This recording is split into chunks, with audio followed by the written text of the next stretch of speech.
uma das coisas que é muito humana é o medo do desconhecido e o medo da finitude. É muito difícil para o ser humano assumir a própria finitude. É muito desconfortável, né? Causa até, dependendo da situação, um certo pânico. Você vê que os seus argumentos não são vazios, tem um porquê. E esse porquê vai até além, né, mano? Você é estudioso pra caramba, você vai lá na história. E isso é uma das coisas que eu quero falar com você. Nós temos muitos assuntos pra falar aqui que é sensacional, um melhor que o outro. Você fez, em um momento, você estudou teologia. Eu estudo sempre. Ainda estuda? Eu estudo o tempo todo. O tempo todo? Todo dia. Qual é o primeiro? São duas perguntas, né? A primeira, o que te levou a isso, exatamente, a essa paixão de conhecer, e depois, o que você mais aprendeu até aqui, né? Com a teologia, com todo mergulho nessa história. Eu aprendi que a humanidade, ela usa a religião para subjugar a humanidade. E olha que vai ter gente de várias religiões. Bom, mas ele começou me surpreendendo. Achei que ele ia pegar uma outra linha.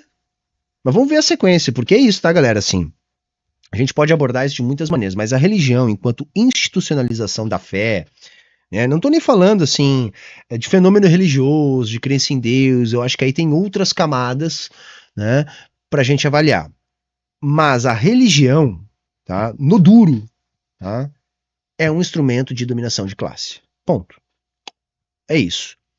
Tem outras formas, tem outros níveis de abstração, saca? Tem outras determinações, mas assim, em linhas gerais, a gente poderia cravar isso, né? Essa é a visão que os marxistas têm, né? Que o socialismo científico tem da religião. Religião, né, essa instrumentalização e sistematização da fé, é um instrumento de dominação de classe.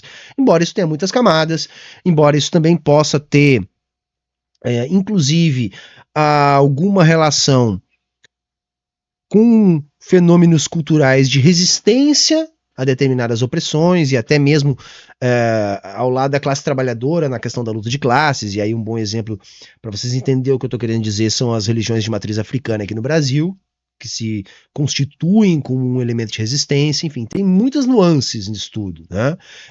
Na própria religião das ditas evangélicas dizimistas hoje em dia, mais do que simplesmente criticar a trabalhadora que vai parar numa igreja desse tipo, a gente tem que procurar compreender esse fenômeno e entender de onde eles conseguem fazer esse tipo de cooptação, como que eles operam no consciente e no subconsciente da classe trabalhadora. É importante a gente fazer esse debate, mas num nível mais abstrato, é isso, tá? Instrumento de dominação, e achei legal a forma como o Mano Brown começa, mas vamos ver como ele desenrola. Tenho certeza que ele vai problematizar mais isso. Assistindo a gente aí, pode causar polêmica. Que Deus existe é fato. Não, assim... Forte essa afirmação, hein? Deus existe é fato. Isso é uma questão de crença, né, galera? Não há como provar a existência de Deus, né? Esse é um dos grandes problemas de tudo isso, tá? Então, assim, que Deus existe é fato. Sabe? Por isso que eu não gosto de entrar nessa seara, porque isso mexe com questões culturais muito fortes, muito enraizadas na classe trabalhadora. Como, por exemplo, essa afirmação do Mano Brown, que eu acho que dialoga completamente com a origem dele, né, com o segmento social que ele defende, que ele representa. Ele sabe a importância dessa afirmação para o público dele, para aquilo que é cultura popular. Então vejam como é um debate cheio de nuances e difícil de fazer. E por isso que eu tô sempre tangenciando. Hoje eu decidi falar, tá? Mas é uma afirmação insustentável dizer que Deus existe é fato. A não ser que você vá para um lado que é o seguinte, não deve ser o lado que ele vai ir, vamos aguardar aqui, que é aquela história, não. Se as pessoas acreditam, existe.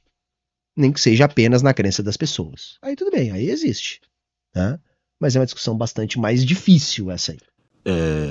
Não há uma civilização que nega a existência de Deus. Estudando a gente descobre. Todo mundo relata, toda tribo, toda etnia, toda civilização, de agora ou de antes, retrata um ser superior invisível que existe e tal, todos. Isso tá certo. Eu não sei se dá pra dizer todas, eu não sei se eu conheço todas, mas não me lembro de nenhuma que não tenha algum tipo de divindade, de crença, né? Mas isso tem explicações científicas, tá? Inclusive para existir esse tipo de crença. tá, gente? A gente consegue explicar por que, né, as pessoas, elas se organizam e acabam encontrando esse tipo de explicação, tá? Geralmente para aquilo que elas não entendem, para aquilo que elas não sabem, tá? Isso não é prova, tá? Mas, de novo, é aquela coisa, é um assunto delicado, por quê? Porque isso vai mexer com setores, né, que estão na base da sociedade, que tem enraizada essa cultura. Então, bater de frente com isso, né, que eu chamo de ateísmo militante, é sempre fazer um debate pisando em ovos. E por isso que eu acredito que não é, às vezes, o melhor momento. Por quê? Porque nós temos que se aproximar da classe trabalhadora. E eu não vejo, em termos de tática e estratégia, como uma boa pautar este debate sem ter muito cuidado, sem ter muito tato e sabendo exatamente qual o melhor momento para travar esse debate.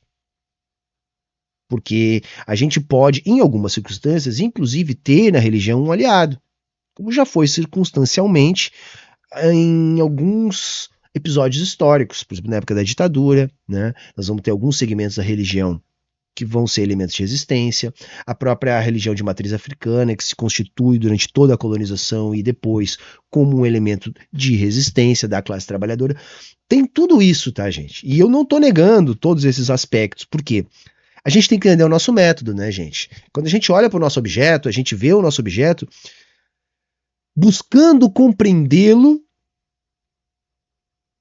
em todas as suas dimensões, em todos os seus níveis de abstração, no maior conjunto possível de suas determinações, procurando compreender a determinação mais abstrata, que é aquela mais simples, e que, portanto, mais explica o objeto. Mas encontrar a determinação mais abstrata, mais simples, não significa reduzir o objeto a essa determinação mais simples, porque o objeto só pode ser compreendido na sua totalidade, na totalidade das suas determinações. Então, dizer que há uma determinação mais estruturante, mais simples, não significa dizer que a gente pode reduzir o objeto a essa determinação. Então, por isso que eu disse, olha, no duro, religião é um instrumento de dominação de classe. Mas é só isso? Não. Tem todas essas outras coisas que a gente também tem que levar em consideração para entender o objeto como um todo, né? E, sobretudo, o movimento deste objeto, que flagrantemente não é algo estático, também vai ser algo rigorosamente dinâmico, tá? Isso é muito louco. Da onde que o homem tirou isso? Da onde que o homem tirou que Deus vem de cima e não de baixo, entendeu? Que vem do céu. Alguém viu. Alguém viu. É fato que alguém viu. Então esse é um... Não é fato, mano, bro, é crença, mas eu respeito a sua crença, eu acho que é um debate interessante, mas fato não é, tá? É um lance porque a religião, ela tá na política, ela tá na nossa vida no dia a dia. Ela tá nas nossas decisões do dia a dia. Das pequenas e das grandes. Seja no momento que você vai dar um dinheiro no farol, né? Seja quando você dá o dízimo na igreja, ou em tudo. Quando você condena, quando você perdoa, tudo você tem Deus como o equilíbrio do certo, do errado, do bem e do mal. Segundo as ordens de Deus, eu te condeno, porque você errou. Ah, segundo as ordens de Deus, você é um cara legal, porque tá dizendo aqui que você segue as regras. Uhum. Entendeu? Veja como isso é muito facilmente instrumentalizado. O que é que diz a vontade de Deus? Sabe? Isso é muito facilmente instrumentalizado. E aí, é aquela coisa, né, gente? Uma das coisas que é muito humana, né, é o medo do desconhecido e o medo da finitude. É muito difícil para o ser humano, tá, assumir a própria finitude. É muito desconfortável.